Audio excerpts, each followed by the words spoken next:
আজকে আমি অনেক খুশি। কারণ আজকে আমি একটি গ্রাম্য বাজারে গিয়েছিলাম বাজার করার জন্য। তো গ্রাম্য বাজারটা এত সুন্দর কি আর বলবো। তো আমি এর আগেও বেশ কয়েকবার গ্রাম্য বাজারে গিয়েছি। তো গ্রাম্য বাজারের মধ্যে অনেক মজার মজার জিনিস পাওয়া যায় আর অনেক সুন্দর সুন্দর জিনিসগুলো দেখে আসলে লোভ লেগে যায়। তো এখানে ফার্স্টেই কিন্তু আমি বাজারে ঢুকেই দেখতে পারলাম অনেকগুলা কিন্তু পাখি, খরগোশ। তো আমার কাছে এত ভালো লাগতেছিল দেখে। তো হ্যালো এভরিওয়ান, আসসালামু আলাইকুম। যে যেখান থেকে আমার ভিডিওটি দেখছেন আশা করি আপনারা অনেক অনেক ভালো আছেন। তো আলহামদুলিল্লাহ, আল্লাহর রহমতে আমিও বেশ ভালোই আছি। তো আজকে কিন্তু আমি দেখাবো আমি আজকে একটি গ্রাম্য বাজারে গিয়েছিলাম আর এই গ্রাম্য বাজারটি কিন্তু মোটামুটি ভালোই বড় সড়ো আকারের। তো এই গ্রাম্য বাজারে গিয়ে আমি কি কি কিনলাম সব কিছু আপনাদের সাথে আজকে শেয়ার করব। তো আজকে কিন্তু আমি গিয়েছিলাম আমাদের গাজীপুরের কাশিমপুরের একটি বাজারে। তো এই কাশিমপুরের বাজারটি কিন্তু মোটামুটি ভালোই পপুলার একটি বাজার। এই বাজারে কিন্তু পাওয়া যায় না এমন কোনো জিনিস নেই, সব কিছুই প্রায় এই বাজারে পাওয়া যায়। তো সব কিছুই কিন্তু গ্রামীণ জিনিসপত্র, যেসব মানুষ বাসায় লালন পালন করে ওই সব জিনিসই কিন্তু এখানে বিক্রি করতে নিয়ে আসে। তো এক একজনের কাছে দেখা যায় 2 পিস 3 পিস করে মুরগি, হাঁস, এই ধরনের জিনিসপত্র আর কি। তো এগুলা কিন্তু আমার কাছে খুবই ভালো লাগছে দেখে। তো এখন চলে আসলাম মাছের বাজারে। তো মাছের বাজারে এসে দেখলাম বিশাল বড় সাইজের একটা বোয়াল। তো বোয়ালটা দেখে কিন্তু আমার খুবই ভালো লাগছে আর পছন্দ হয়েছে। এদিকে একটা ভাইয়া দেখতেছিলাম মাছ কাটতেছিল। তো মাছের বাজারে ঢুকে কিন্তু আনকমন মাছ দেখতে পারলাম আর আনকমন মাছগুলা কিন্তু অনেক ভালো লাগছে দেখে। মাছগুলা কিন্তু অনেক সুন্দর সুন্দর। তো টুনা মাছগুলা কিন্তু অনেক বড় ছিল সাইজের আর দামও কিন্তু মোটামুটি রিজনেবলের মধ্যেই ছিল।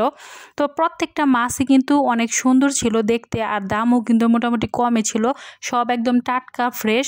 আর এই গ্রাম্য বাজারে কিন্তু আপনারা সব টাটকা শাকসবজি পাবেন, মাছ মাংস যা আছে সবই কিন্তু টাটকা। এখানে দেখতে পাচ্ছেন নারিকেলটা কিন্তু অনেক লোভনীয় লাগতেছিল দেখে। পার পিস নারিকেল বলতেছিল 100 টাকা করে, যদিও একটু দাম বেশি চাচ্ছিল, বাট আমার কাছে মনে হয়েছে অ্যাভারেজে ঠিকই আছে। নারকেলের সাইজটা কিন্তু অনেকটা বড় বড়। আর এদিকে কিন্তু গ্রাম্য বাজারে কিন্তু দেখতে পাচ্ছেন এইখানে কিন্তু অনেক ফলমূলের দোকান ছিল। তো এই বাজারটিতে কিন্তু অনেক জিনিসই আছে। এখানে দেখতে পাচ্ছেন মাটির জিনিসপত্র, বাঁশের, কাঠের। তো সবগুলো জিনিসই কিন্তু মানুষের দৈনন্দিন প্রয়োজনীয় জিনিস। তো এই জিনিসগুলো আমার কাছে খুবই ভালো লাগছে। দেখেন এইগুলা কি বলেন তো। তো এই সব কিন্তু পূজার জিনিসপত্র আর কি। তো পূজা ছিল সম্ভবত কালী পূজা। তো এই কালী পূজার জন্য কিন্তু অনেক মানুষজন এখানে ছিল। এদিকে দেখেন তালা এখানে কেনা বেচা হচ্ছে। তো তালাগুলা কিন্তু মোটামুটি কম দামের মধ্যেই ছিল। এখানে দেখতে পাচ্ছেন জার্সি গেঞ্জি ছিল আর গেঞ্জিগুলো কিন্তু পার পিস 100 টাকা করে চাচ্ছিল মামা। তো খুবই কম দাম ছিল। এখানে কিন্তু মিষ্টির দোকান ছিল, দইয়ের দোকান ছিল, রুটি ছিল। তো অনেক আইটেম ছিল। তো আমি কিন্তু প্রত্যেকটা জিনিস দেখতেছিলাম আর এনজয় করতেছিলাম। তো আপনাদের সাথে একটু শেয়ার করতেছিলাম। এইখানে দেখেন এই জিনিসগুলো কি সুন্দর আকর্ষণীয় না। এই জিনিসগুলো আমার কাছে খুবই ভালো লাগছে, মনে হচ্ছে যে এই জিনিসগুলো আমি নিয়ে নেই। তো এদিকে দেখতে পাচ্ছেন জুতার দোকান ছিল। তো প্রত্যেকটা জুতার দামই কিন্তু মোটামুটি কমই ছিল। তো গ্রাম্য বাজারে ঢুকলে আপনারা একটা জিনিস খুবই ভালো লাগবে আপনাদের কাছে, সব জিনিসই মোটামুটি কম দামে পাবেন। এখানে দেখতে পাচ্ছেন এই যে সবগুলা কিন্তু একদম মিষ্টি আইটেম। তো এই আইটেমগুলো আমার কাছে খুবই ভালো লাগছে। এর মধ্যে কিন্তু একটা জিনিস ছিল, সেটা হচ্ছে ঢ্যাবের খই বলে। তো এই ঢ্যাবের খইটা আমার কাছে খুবই ভালো লাগছে। আর এদিকে দেখতে পাচ্ছেন লবণ। তো এইগুলা কিন্তু খোলা লবণ। আপনারা কি কখনো খোলা লবণ দেখছেন? তো যদি না দেখে থাকেন তাহলে কাশিমপুর বাজারে গিয়ে দেখে আসবেন, খোলা লবণও বিক্রি হয় এখানে। তো একদমই কম রেটের মধ্যে আপনারা পেয়ে যাবেন খোলা লবণ। এদিকে দেখতে পাচ্ছেন একদম গ্রাম্য কিন্তু টাটকা লাউ। আর এদিকে কিন্তু পান সুপারির দোকান। এই বাজারে কি নাই, সব কিছুই আছে।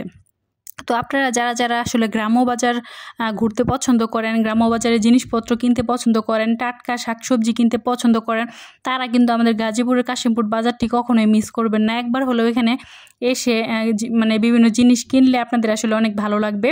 এদিকে দেখেন শুটকির আইটেম ছিল, মুরগির আইটেম ছিল, এদিকে কিন্তু গরুর মাংস ছিল, খাসির মাংস ছিল, আর এদিকে পাঙ্গাস মাছ। তো এই যে দেখতে পাচ্ছেন যা সব সবজিগুলাই কিন্তু একদমই ফ্রেশ টাটকা ছিল। তো আমি কিন্তু অনেকগুলো সবজি নিয়ে নিয়েছিলাম, মাছ নিয়ে নিয়েছিলাম, তারপরে আপনার মুরগি নিয়েছিলাম দেশি। তো এখানে আসলে কিন্তু আমি হাঁস নেই, রাজহাঁস বলেন, টার্কি বলেন। তো এখানে দেখতে পাচ্ছেন এগুলো কিন্তু সব ফার্মে মুরগি। তো আমার কাছে কিন্তু এই মুরগিগুলো অনেক ভালো লাগে। মুরগিগুলো কিন্তু অনেক ডিম দেয়। এদিকে দেখতে পাচ্ছেন মাছের অভাব নাই। তো এদিকে সব শিং মাছ বড় বড় সাইজের। তো মামা কিন্তু দাম মোটামুটি রিজনেবলের মধ্যেই চাচ্ছিল। তো এদিকে এই নোনা ইলিশের দামটা একটু বেশি চাচ্ছিল, আর চিংড়ি মাছের দামটা কিন্তু অনেকটাই বেশি চাচ্ছিল। তো আমার কাছে দামাদামিতে একটু ভাইয়াদের সাথে একটু গরমিল লাগছিল। তো আজকের ভিডিওটি আপনাদের কাছে কেমন লাগলো অবশ্যই কমেন্ট করে জানাতে পারেন। আর আপনারা চাইলে গ্রাম্য বাজারটি ঘুরে দেখতে পারেন, আশা করি আপনাদের কাছে অনেক অনেক ভালো লাগবে। তো আজকে কিন্তু এই পর্যন্তই আপনাদের সাথে ভিডিওটি শেয়ার করলাম, কেমন লাগলো অবশ্যই কমেন্ট করে জানাতে ভুলবেন না। এই পর্যন্ত সবাই ভালো থাকবেন, আল্লাহ হাফেজ।